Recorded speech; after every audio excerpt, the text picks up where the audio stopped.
Hello my friend, good morning. Good morning to all of you. I want you to know, I want you to ask what the name of this fruit in your country. This one. This one.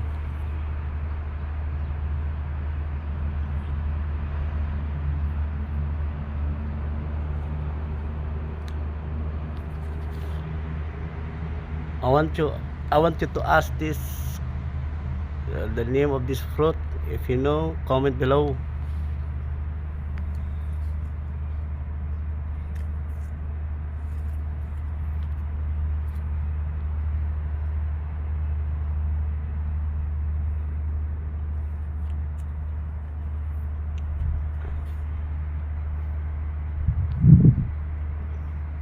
Do you know what the name of this fruit? Can you